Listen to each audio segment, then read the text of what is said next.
Welcome, everyone. I'm so excited to bring you episode 3 of the Collaborative Hardball podcast, The Patriarchy Hex. The intent of both the book chapter of that name and this episode is to leave people with this understanding that humans have not always been violent, that in fact, the vast majority of human time on Earth there is no evidence of organized warfare. War came in very recently and came in with the system of patriarchy. And humans have not always been patriarchal. Indeed, some societies are not patriarchal. The vast majority are, but some are not today, which suggests that we can live without it, that we can live beyond it. Prior to patriarchy, there was gender equality. And the hex in the title of both the episode and the book chapter that I'm referring to is that patriarchy has taught both women and men that women are secondary. But it's clear from the evidence that we are not in any way. And we need to understand that when we negotiate and advocate for what we want and need. So I'm really excited that Starhawk is joining me for this conversation. She is a perfect person to talk about this topic. She is a writer, an activist, a permaculture designer and teacher, and a leading voice for eco-feminism and earth-based spirituality. I will put her bio in the show notes. She is a very prolific person. I recommend you check out more about her. I wanted to talk to her for two reasons. Her being a person who brought early on, at least in the US, awareness of earth-centered spirituality, goddess religions, the impact of the witch persecutions and burnings on our collective consciousness, specifically on women when we negotiate, and more. And that she is just a very sane, articulate voice for what she calls now the movement we need. It really struck me that she focuses on meeting human needs in very much the way I focus on that in my negotiation models. So my basic question for her was, how did we get into this mess? And I meant the long view of this, starting with patriarchy when it took over 8,000 years ago or wherever you mark the starting point. And how do we get out of it? And she'll touch on many of these themes, how hard, specifically really emphasize how hard patriarchy has been on men as well as women, that we need to understand our history about things like the witch persecutions if we're going to heal and move forward. We can't be in denial about it. That permaculture, I really love the conversation about permaculture moving towards regenerativity, not just sustainability, that permaculture provides us with a great metaphor for how to move forward with the land and with each other. So I'm delighted to bring you Starhawk. Thank you so much, Starhawk, for joining us.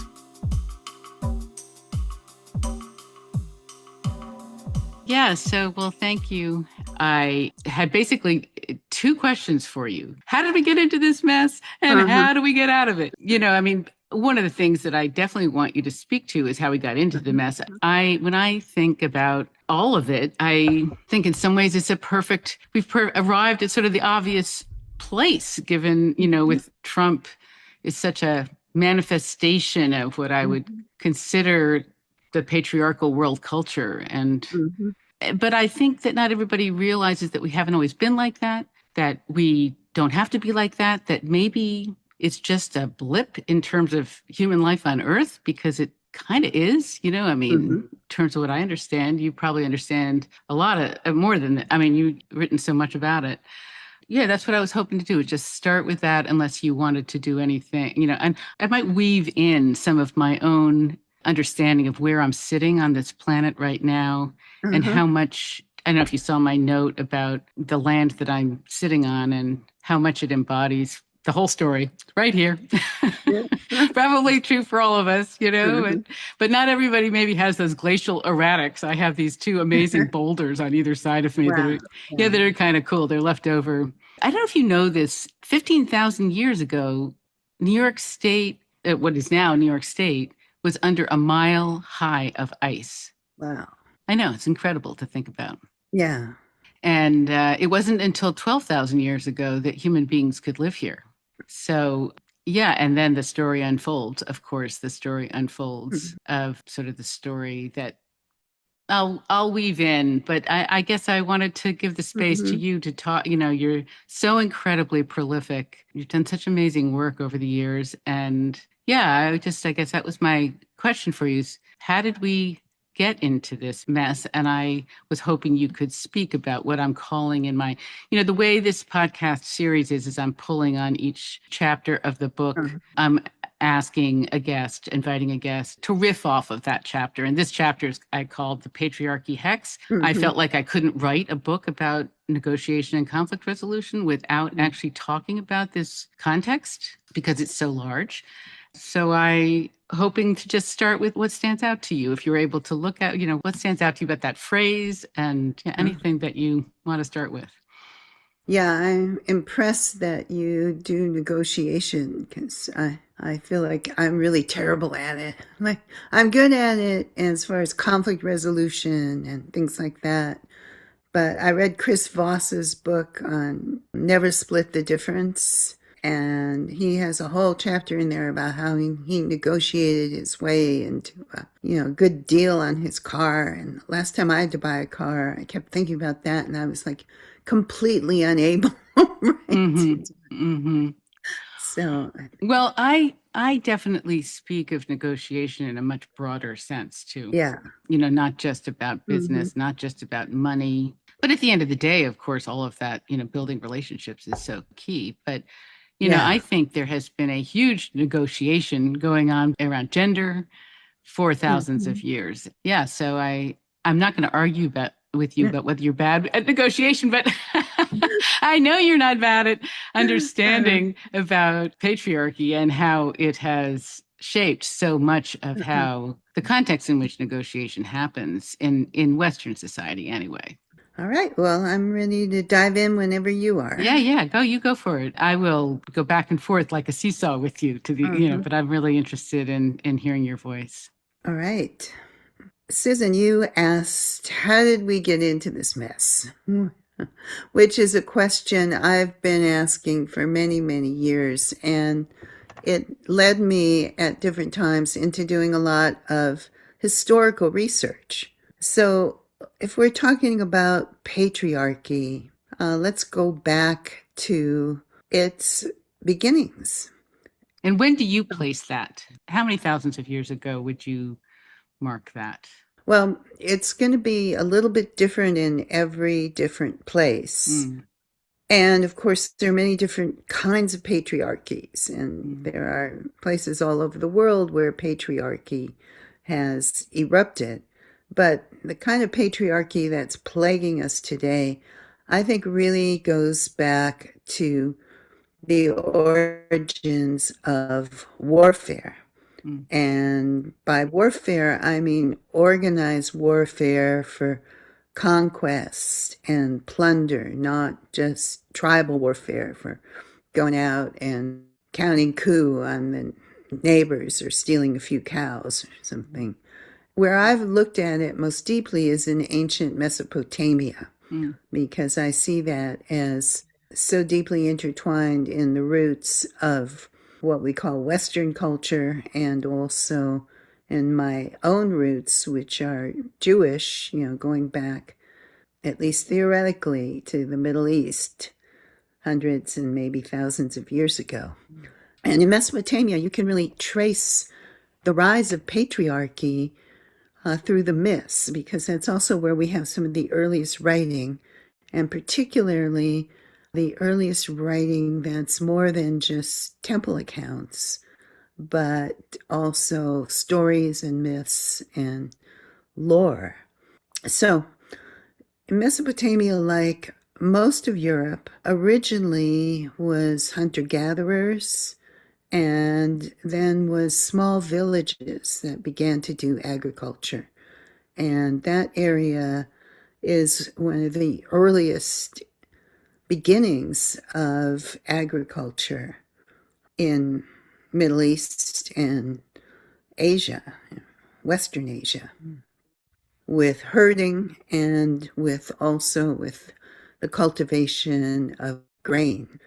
And it was one of the earliest areas where we started to see those settled villages develop into bigger settlements and ultimately into cities, probably originally oriented around shrines Mm. to different gods and goddesses. And you don't actually get writing in Mesopotamia until around 2500 BC. And by that time, the change has already started to happen. So we don't actually have the original myths from, say, 6000 BCE or 5000 BCE when this was all developing. But if you look even at the later myths, you can see a progression from ones where women were seen as very powerful agents, where goddesses were very powerful and were instrumental in all of the important aspects of culture and civilization. There's a story about Inanna, who was originally the goddess of the storehouse and the sacred marriage, the communal stores of food and resources and abundance, and how she goes to steal the maize, which are like the foundational principles of culture, from her father, Enki, and gets him drunk and sails off with them. Mm. There's also a very powerful story about Inanna descending into the underworld to visit her sister, Ereshkigal, who is the goddess of the dead and of the underworld. And she gets trapped down there because once you go down to the underworld, you don't get to go back. Mm. And then her faithful servant talks the gods into sending down two little creatures who bring her the food of life and the water of life. And she returns, but she has to send down a substitute. And she discovers her consort, Demutzi, has been sitting on her throne and living it up while she's gone. And in a rage, she runs after him and runs after him. And no one will actually hide him. No one will help him. They're all terrified, Inanna, until he gets to his sister. And his sister, Geshtinanna, volunteers to share this substitution with him. And so they spend half the time in the underworld. And you can see this myth as underlying some of the other later ones like Demeter and Persephone, Isis and Osiris, all these myths of descent and return, and even Orpheus and Eurydice. But it represents the incredible power around life and death and regeneration that was seen invested in the goddesses and this female power of bringing life into the world. Mm. Yeah, my understanding, I don't know, but is that men and women lived really in there was gender equality. I mean, if you could call it that, for much of Yeah. our time on the planet. And that really didn't shift until maybe, 10,000 years, whatever thousands of years ago, but very recently at the same time when war started to happen as well. And Yeah, and I think that shift, I mean, I think we can also romanticize early cultures and indigenous cultures a lot. And I think that gender, there wasn't this sense of one gender is the valued one and the other is devalued. But each gender did have their own roles, and it wasn't just a vast playground of gender freedom. It no, was. I like how so where I live north Mhm. of New York City in the Hudson Valley. Yeah. So 12,000 years ago, the people that Mhm. lived here were known by the Dutch and the British. I don't know what the indigenous folks Mhm. called themselves, but they were known as by the British and the Dutch later as the Wappinger. And in those cultures, as best I can understand it, they were matrilineal for Mhm. sure.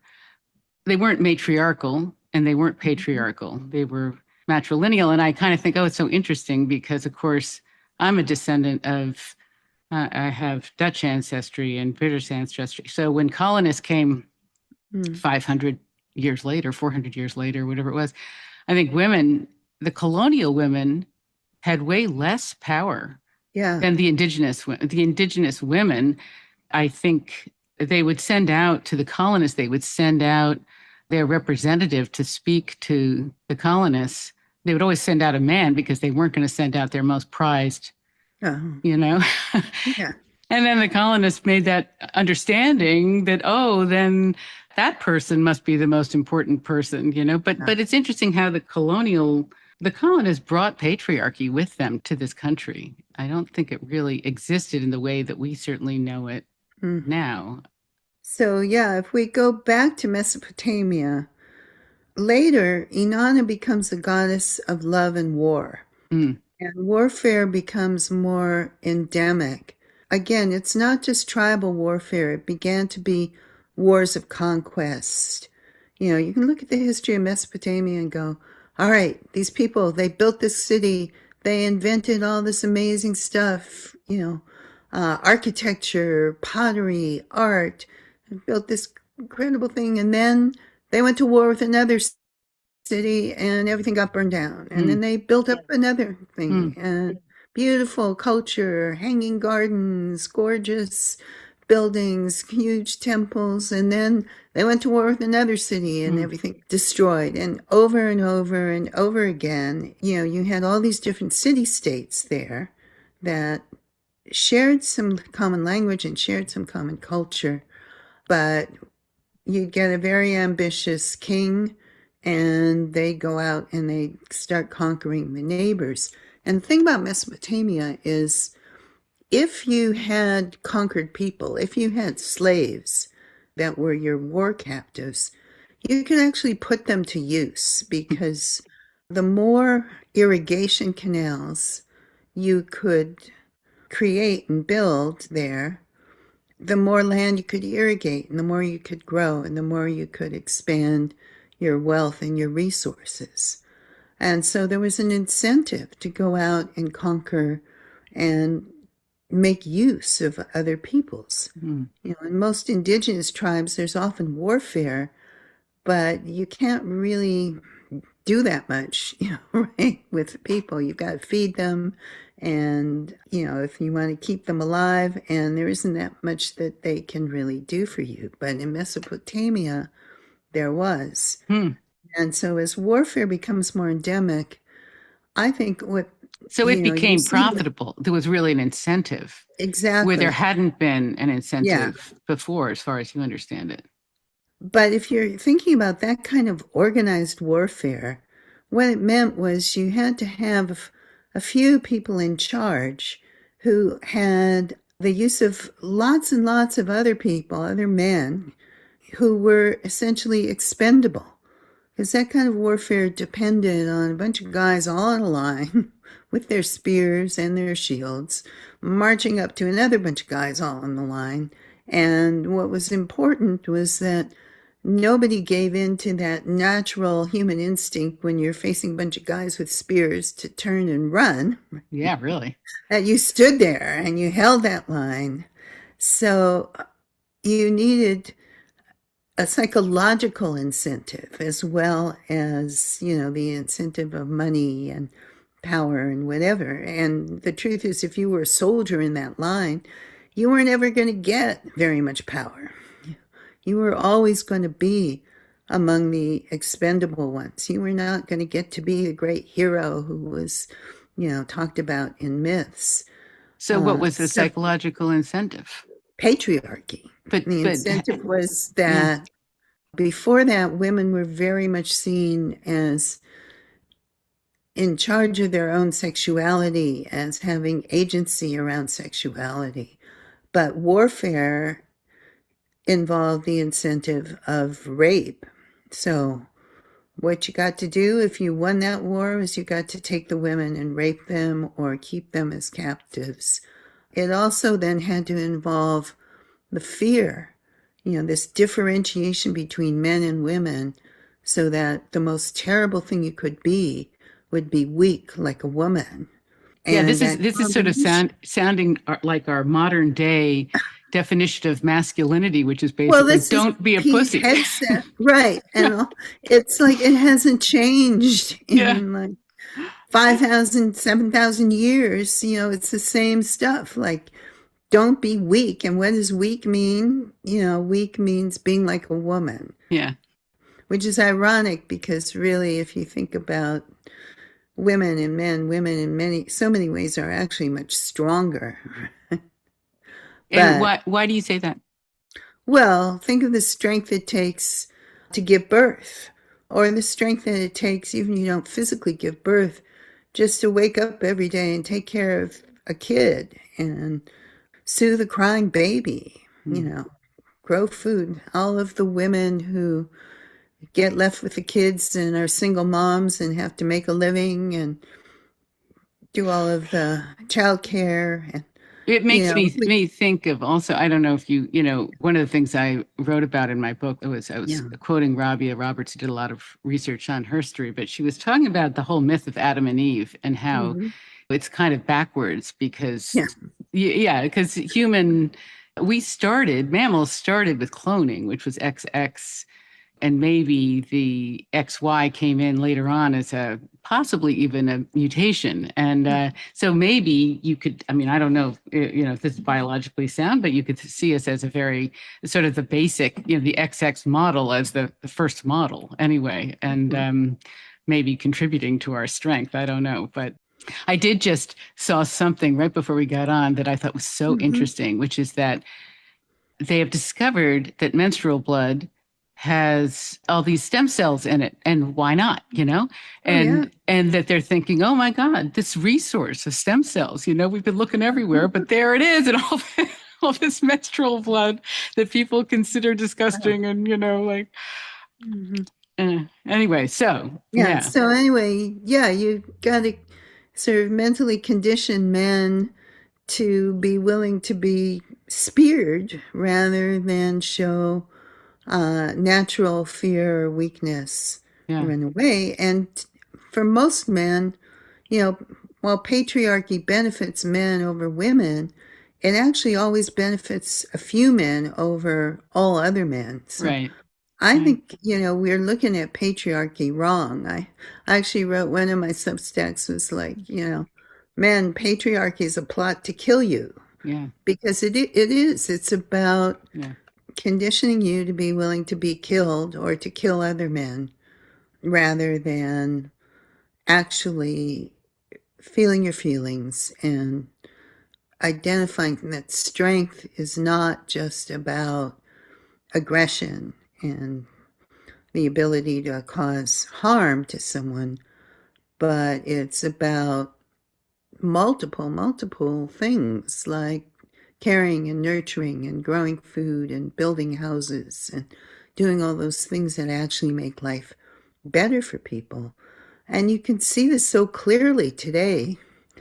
I have nothing else to thank the manosphere for. It's for making this crystal clear. right, right, It's like they're still mentally back there in ancient Mesopotamia or Greece or Rome or that, trying to goad all the other men, just standing there, on the front lines with their shields together and their spears out and not turning tail and run. The difference, though, between someone like, let's say, Alexander the Great. We call these guys the Great, who I know, were right. mass murderers. Alexander the murderer. Right. Yeah. He was like in many ways just a brutal and vicious human being Mm, responsible for massive catastrophes because he wanted to conquer the world, right? mm, Or his ego. But to give him his due, when he went out to conquer something, he was there in the front line leading the charge, mm. over the wall. And his men wouldn't have followed him if he hadn't exemplified that kind of physical courage. You mean unlike Pete Hegseth, for Yeah, instance, I or mean, unlike, right? something like that? Can you imagine Pete Hegseth actually like leading a charge or Yeah. Donald Trump or any of his Yeah, yeah, sons, right, actually putting themselves in harm's way. right. And, the virtue in that patriarchy was courage. Now they want the patriarchy without themselves having to exhibit the courage. And Yeah, I think a it's, better word is that for I mean patriarchy, I know many times mhm, men will hear it and they will yeah, and women will hear it and feel like it's somehow anti-men, which of course I think it's more the power over paradigm. And yeah. I think that's a kind of a better phrase for it in a Mhm, way, but I don't know if you've ever, heard the psychological, the three rings of patriarchy. I know Terry Real talks about it a lot, that you take a human being and there's first the great divide. You divide the human being in half, and everything on the left side is the masculine or mhm, whatever, and everything on the other side is the feminine. And then there's the dance of contempt. Everybody agrees that everything on the feminine side is not good.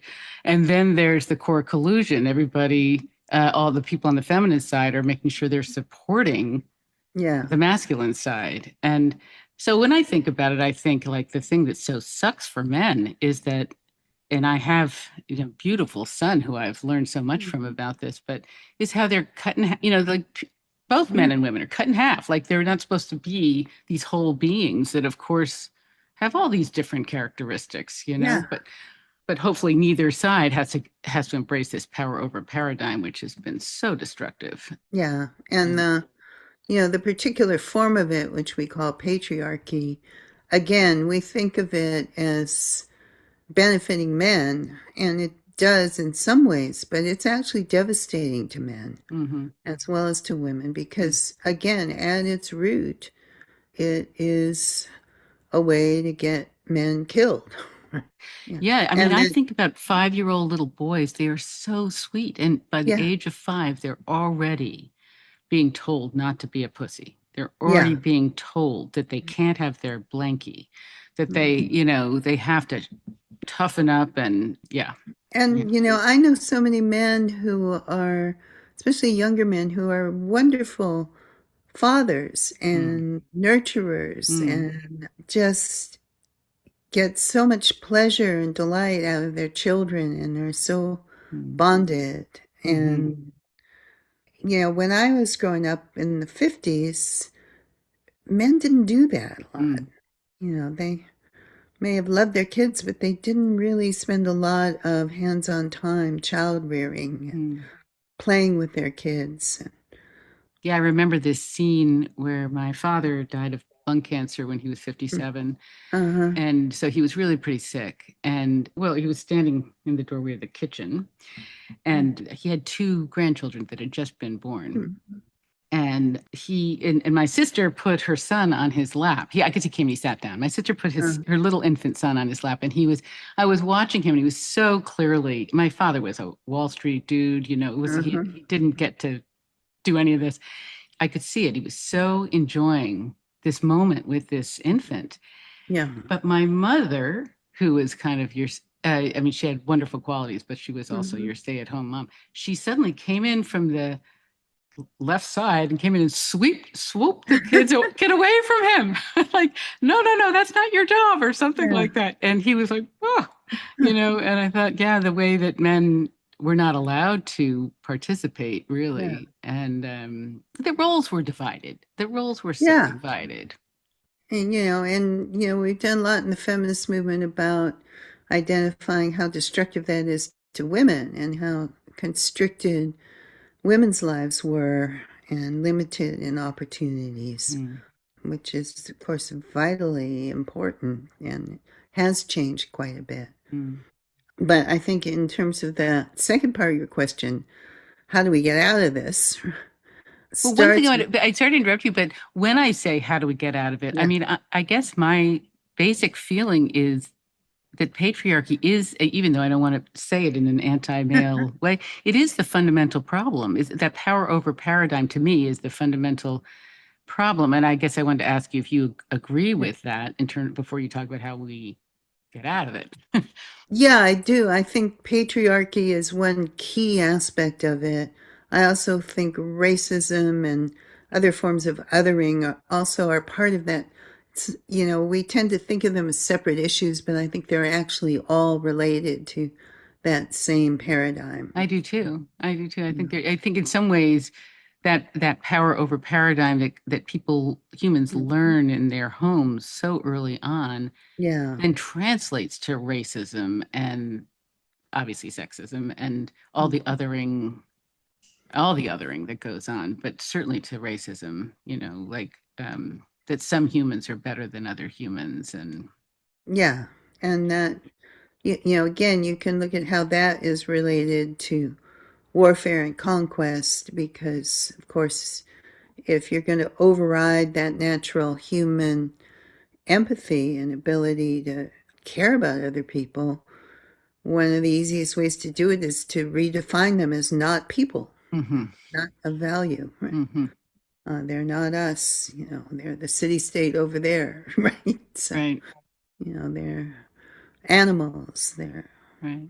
And again, it's like we see that right now hasn't seemed to have changed or evolved for some those guys in 5,000 years. They're still using the same terminology. They're still doing the same dehumanizing. Yeah. If not But anything, that's almost like they've upped the yeah, volume right. on it. Well, it sort of felt like this was like maybe still an undercurrent that was being challenged all the time and addressed all the time, not always in very skillful ways. And then with Trump's reelection, it just all has burst forth, and now everybody's like totally free to let their worst impulses out and without any shame. And that's what we're seeing. Mm, hmm I always say the right, wing extremists are really good at making people feel good about their worst impulses. hmm And unfortunately, on the left, we're often really good at making people feel bad about their best impulses. I so appreciated the movement. I didn't get through all of the movement we need, but I read a lot of it, and I so appreciated. First of all, I hope you are able to publish the whole thing. I mean, I know you did publish it on Substack, but I hope Yeah. you're able to really.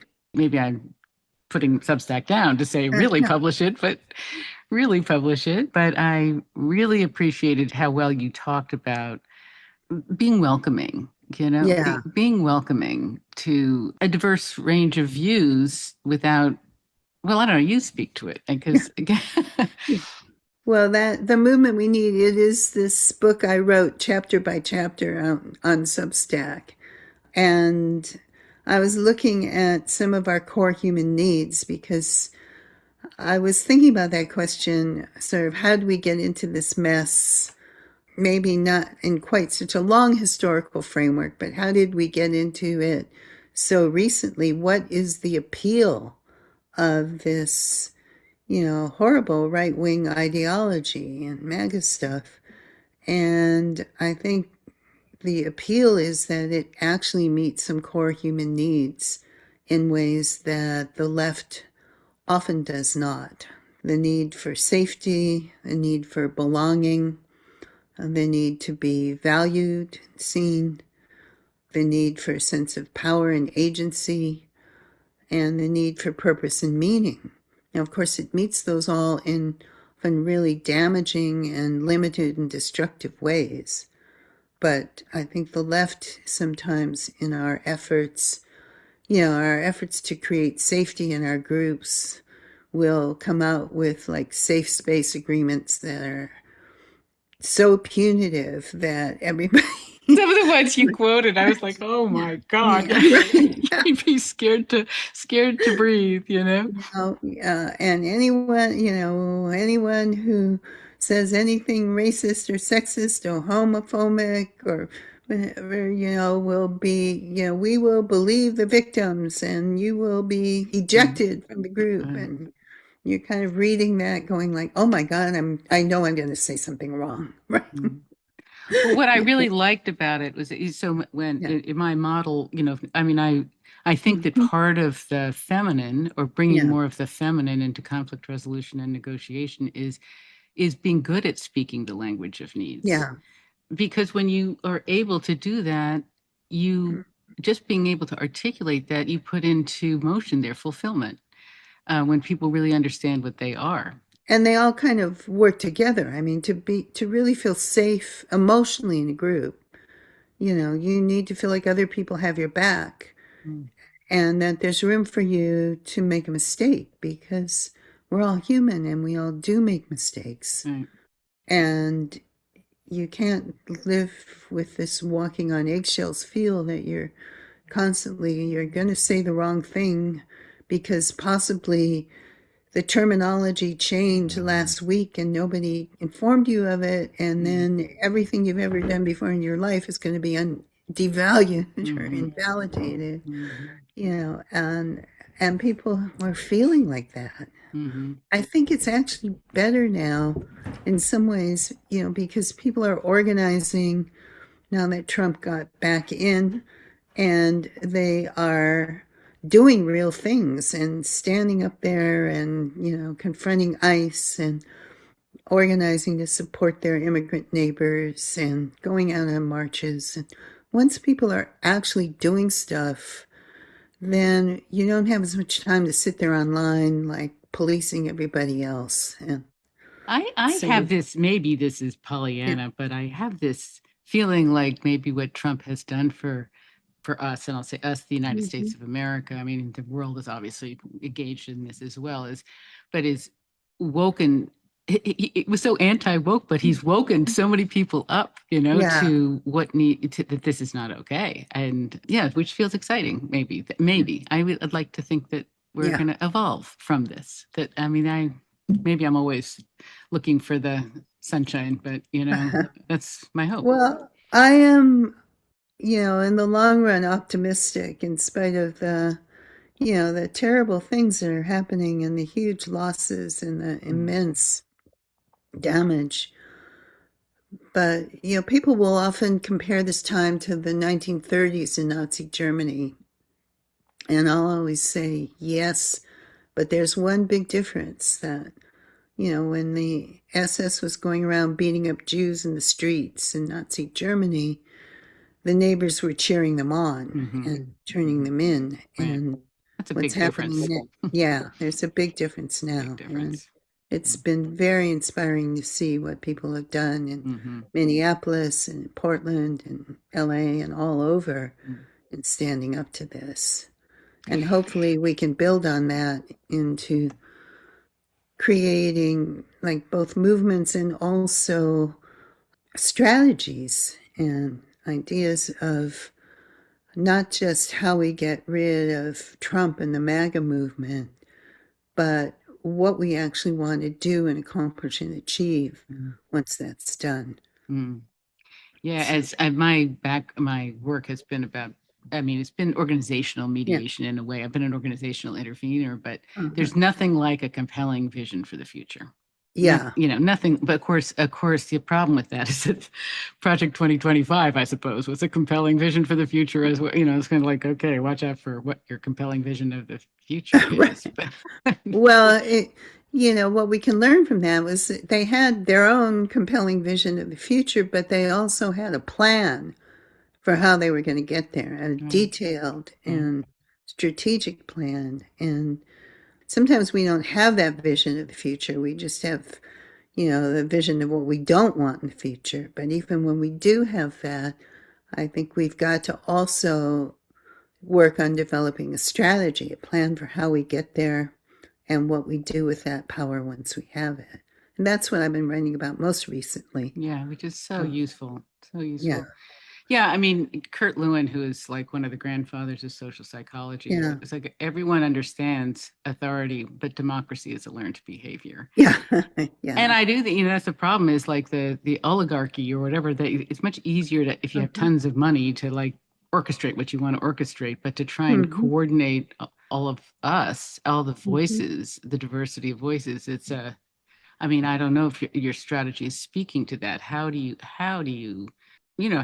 move forward to bring the inevitable conflict Hmm. and tensions of, if you try to bring diverse groups together, because you're Yeah. not using an authoritarian. Of course, I say that, and of course, within I guess in the right wing, there's a lot of cracks showing up. There's a lot of infighting, Yeah. and yeah, I mean, no, so Yeah.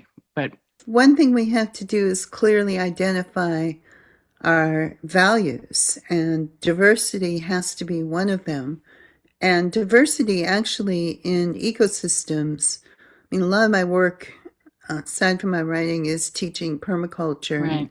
regenerative design and Could you just say diverse. what permaculture is for people? Because I don't know if everybody Yeah, knows what that is. Yeah. it's a system of ecological design that says, hey, if we look at the way nature works and actually allow nature to guide us, then we can actually meet our human needs with abundance while regenerating the environment around us instead of Mm, destroying it. mm, And it was originally coined and developed by two Australians, Bill Mollison and David Holmgren, mm, but it's become over the years a worldwide movement mm, of practitioners and students. And it has a set of core ethics: care for the earth, care for the people, care for the future, and principles to guide us in making decisions. And then it embraces a lot of the whole field of sustainability, from renewable energy to farming to gardening in ways that actually heal the soil, to grazing and forestry, and also urban systems. And a lot of us, especially some of the women in the movement, have been bringing in what we call the social permaculture, mm. the human aspect of how do we get along with each other? How do we resolve conflicts? How do we negotiate those differences? Because every human group of humans, including every pair and every relationship, and sometimes even myself, I need to negotiate with myself. Right? For sure. Why do you suppose it's Because, the women? You say it's the women that yeah, are doing. Why do you suppose that's the case? I think it's because, again, in this culture, I am not saying that women are innately more relational than men. I don't know if we even know that. But I think we've been so acculturated that women are more attuned to those questions of relationship. And I like how so I it, don't know if you know Pat McCabe. She's with the Dene and the Lakota, but yeah. I like how she talks about how we have been, whether we are more collaborative or not, we've been on the outside of things, and so we haven't Hmm. been as, like sucked into. Yeah. I don't know if that's the word Yeah. she would use, but that's the idea. I think that we haven't Yeah. been as acculturated into that power over paradigm. That Mm-hmm. The truth is, in permaculture, as in everything else, it's often the human relations that are the sticking point. Diana Leaf Christian, who wrote this book on intentional communities called Creating a Life Together, says that 90% of intentional communities fail, which is a tragic statistic. mm, But they don't fail because the gray water system doesn't work, or the lettuce, wilts. They fail because of conflict. mm, And we have to get good at conflict. And that starts also with identifying that conflict is not something to be afraid of. mhm, It's not something to be avoided, that we have conflict because we have diversity. We have different ideas. We have different priorities. And if we can speak strongly for them and argue for them, then conflict can be invigorating. mm. And it becomes destructive only when it turns into personal attack and othering rather than respectful conflict and negotiation. One of the things that I see, my training was as well. I've had a Mhm. lot of different training, but as a lawyer was Uh-huh. part of it. And our legal system is basically known, the U.S. legal system anyway, is known as the adversary system. Yeah. And it is very binary. It is very win lose. It is sort of the fundamental building. I mean, I guess I've become more appreciative of it since Trump took over, because it's like, okay, well, maybe a system of rights and rules is not a terrible thing. In fact, I've seen the power of working out conflict at the level of needs and interests. It's just, to me, it's a much more Yeah. powerful way of Yeah. doing it, and letting people creating containers where people are Mhm. self-organizing that can work really beautifully. And I was thinking about the permaculture idea, because it's so much more creative when you allow Mhm. people to really work differences in that kind of way versus litigation, which is just like right, wrong, Yeah. or power over. It's power Yeah. over or right, wrong, Or and win lose. win lose. Yeah. And I often tell people, we tend to think of every conflict as good versus evil, but most of the conflicts we actually have in communities, setting aside the ones where someone actually embezzles the funds or something, but most of them are about misunderstandings, or they're about something I call good versus good. It's like we have different priorities. Like, I want people to move into my intentional community who don't have a lot of money, and so I want it to be affordable and not charge a lot. And you want to keep it sustainable and make sure that we can actually make the mortgage payment and replace the faulty electrics. And it's not like one side is good or evil. Mm, It's like they're both important values. It's mm, about negotiating a good versus good. hmm. Yeah, and And being able to work that, you're likely to come up with a much better yeah, solution. a much more creative solution. Like, I think it is so ridiculous in the Uh-huh. conversation that's happened in this country. We can have a system that you meet people's basic needs and create a system that allows for creativity and entrepreneurialness. Those two things Yeah. are not, Uh-huh. they're not mutually exclusive. No. They absolutely can go together, but we've created this big polarization and of individual, whatever. Yeah, it was, during the pandemic when suddenly they had to get everyone off the streets. And so suddenly they were putting all the unhoused people up in hotels. And you could step back from that and go, oh, so we could do this all the time. Yeah. Like, right? God, what a concept. Yeah, What a right. concept. And, why do we think it's a benefit, that Elon Musk is allowed to accumulate, I don't know, what is it, 400 billion? Now it's a trillion. Like, it, take some of that away from him. Hmm. Hmm. A few billion of that, and every unhoused person in the Bay Area, we could build some little apartment buildings and provide for them and hire someone to come in every week and clean up their apartments if we are afraid they're going to trash them.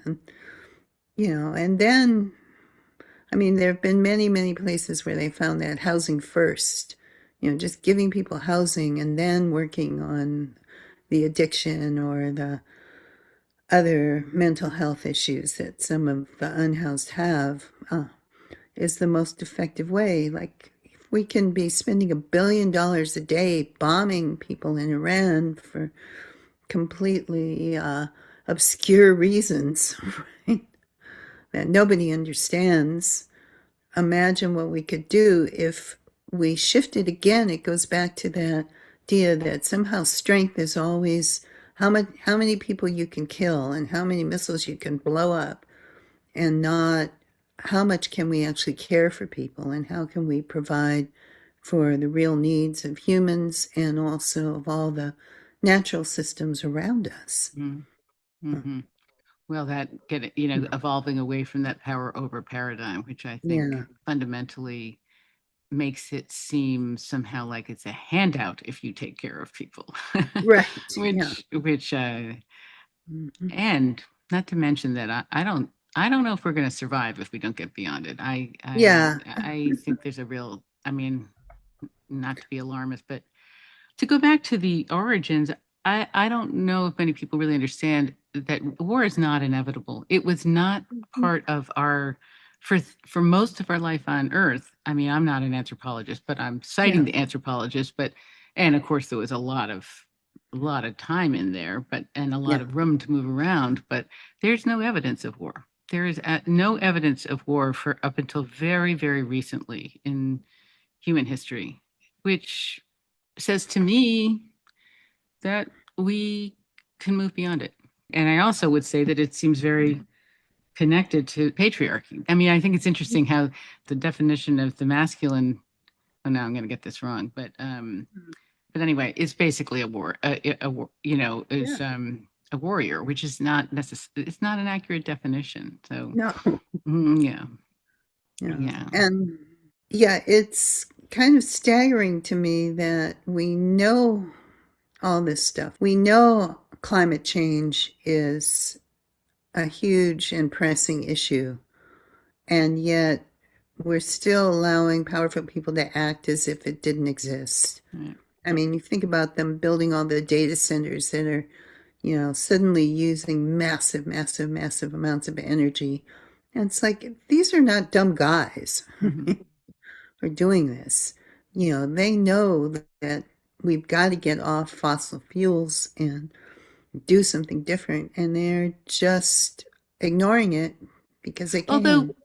do you think, I don't know, sometimes I wonder, Starhawk, whether Yeah. Elon really does think that Mars might be the place he'd like. I mean, I really Well, sometimes wonder about him, you know. I think he may have taken too much ketamine or something. Maybe. I'm not sure he's that smart anymore if he ever really was. But, Uh-huh, I think also there's something we should talk about too, which is empathy, uh-huh, because empathy is under attack by those same guys because they identify it again with that constellation of things that they identify as weakness, which is, again, everything that involves caring or nurturing or actually meeting other people's needs, mm-hmm, and that have been traditionally assigned to women. mm-hmm, Right? But empathy is actually a form of intelligence. mm-hmm, Empathy is your ability to imagine how the world looks through somebody else's eyes, mm-hmm, how other people perceive things. mm-hmm. Which is And the with, foundation of really good negotiation. I mean, if you're yeah, talking about a collaborative negotiation, that is the essence of it. You have to and be able to do that. and if you have no empathy, then I would say if you don't have empathy, you're going to do stupid shit. And we've seen that happen. Like, you're going to like dance around on the stage with a chainsaw and think that this is somehow going to endear you to people, right? As you cut their jobs and you destroy the lives of hundreds of thousands of people in Africa who now don't have the food aid that's rotting in warehouses and don't have the medicines that could prevent the death of Well, which comes so many. back to that core collusion I was talking about, Yeah. that, where people on the feminine Mhm. side are supporting the hyper Yeah. masculine side. And I think that's what needs to shift, because I think women, and I'll say women or people that Mhm. embrace the feminine, Mhm. have the capacity to really turn this around, because when we Yeah. pull the plug on it, it will. I mean, these are falsely empowered human beings. They got Yeah. falsely empowered by somebody. Yeah. And I mean, I'm talking about the Elon, all the Uber, the billionaire Uh-huh. crowd. I mean, yeah, they're falsely empowered humans, and Yeah.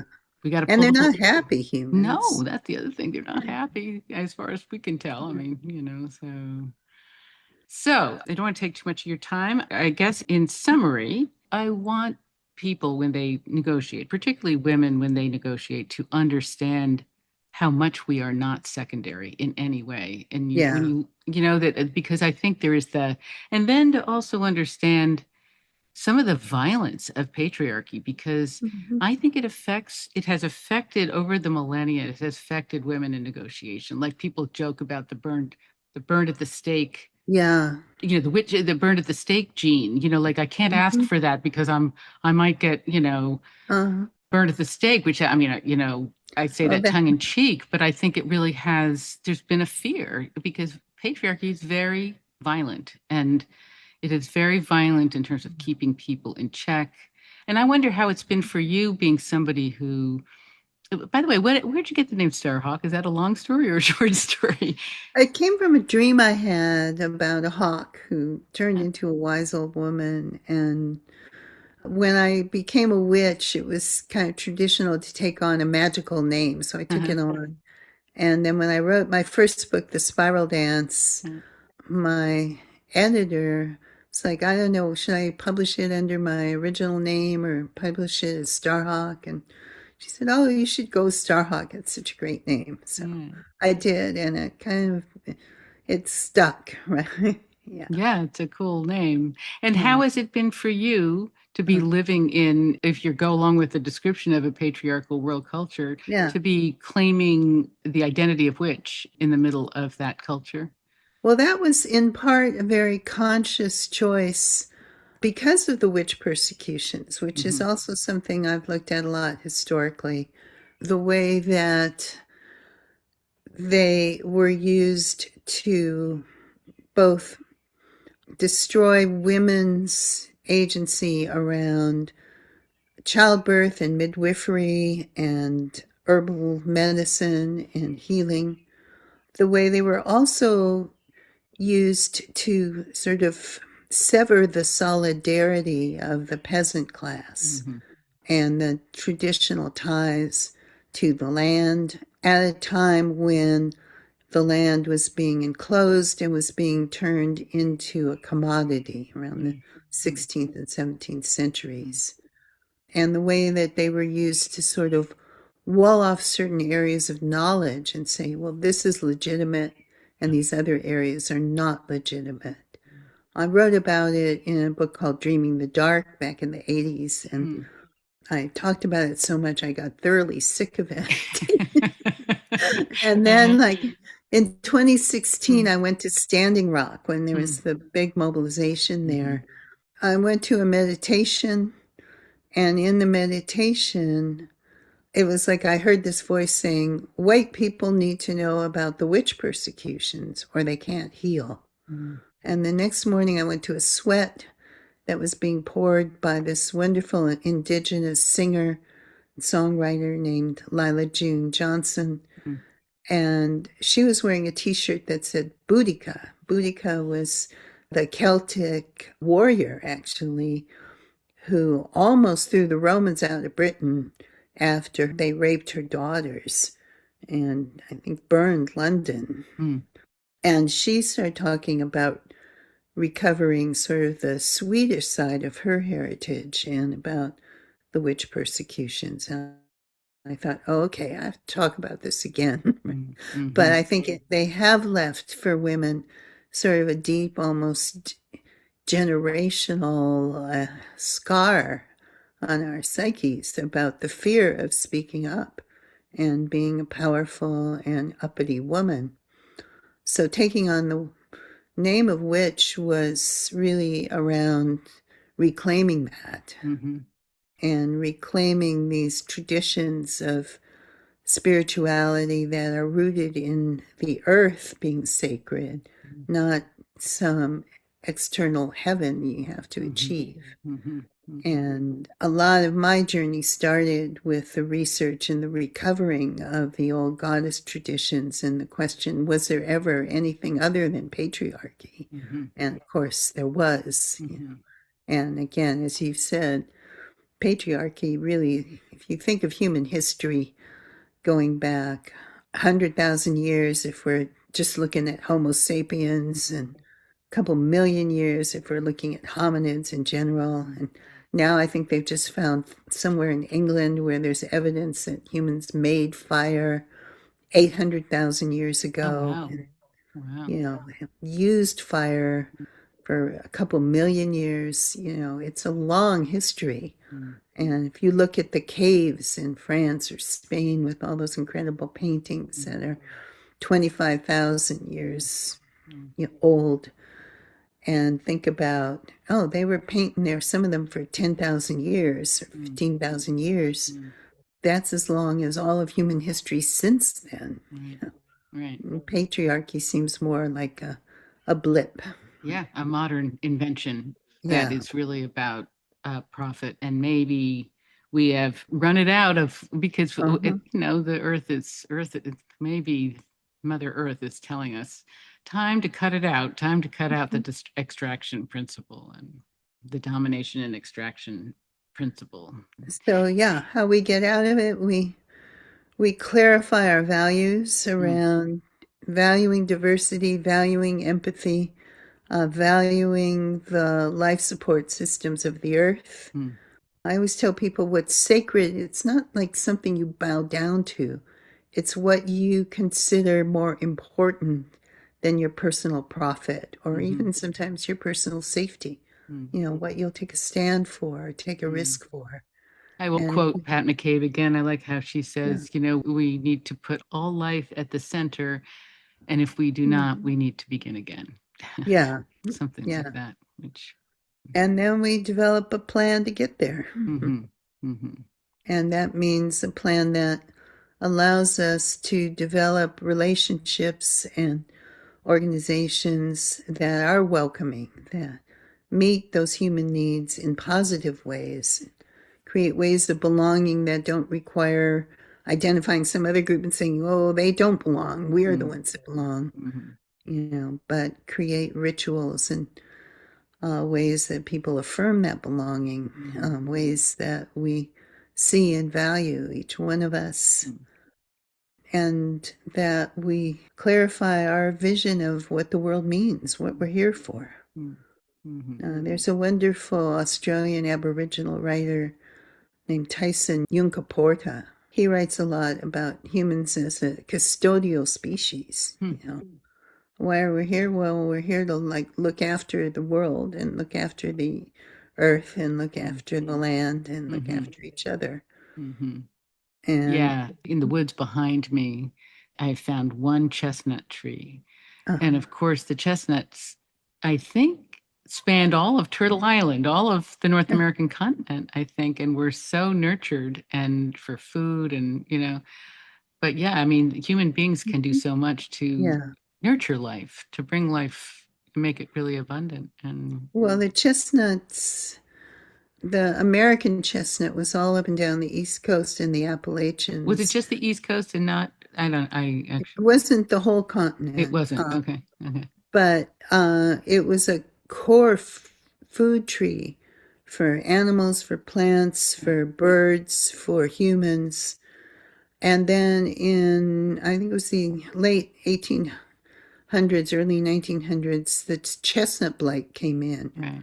from China and it wiped out all the chestnut Right. forests. Right. But people have been working for many, many years to breed back an American chestnut tree that would be blight resistant. That would be so. And yeah, up here where I live, there was actually a couple of different grids where they planted the Is that Chinese Northern chestnuts. California? No. Yeah, Hmm. because the chestnut blight never came here Hmm. because there weren't chestnut trees here. And so hundreds of people have been working to breed back a form of the American chestnut that would have enough of the Chinese genes in to be blight resistant. And they have done it. Wow. And That's yeah, awesome. That's awesome. so it's something I find very hopeful. And All the regeneration that is happening, yeah. the rewilding, the regeneration, Hmm. and then I guess what we have to figure out is how to regenerate human beings. Right. Yeah. That's the big question. How do we Uh-huh. how do we regenerate us? Anyway, well, thank you so much for your time. And how do you want people the best place to find you is on Substack? Is that the best place to find you? That's probably the easiest place right now is starhawk.substack.com. My website is starhawk.org. And Earth Activist Training is our permaculture teaching organization, and that's earthactivisttraining.org. Mm, awesome. Well, thank you so much, Starhawk. I really appreciate it. And Thank you. yeah, And I've enjoyed our conversation. yeah, me too. Me too, very much. Thanks so much for listening. Please like and share. And if you're interested in more on this subject matter, check out the episodes 47 and 48 from my first podcast, the Peace Building Podcast, where Rabia Roberts shares her significant research on what she calls her story, the huge empowering story of the beginnings of Homo sapiens from the perspective of women. And also, please join me on the upcoming Collaborative Hardball Zoom conversations about the Patriarchy Hex. I'd love to see you there, and you can find more information about this on my website, susancoleman.global. Thanks again. See you soon.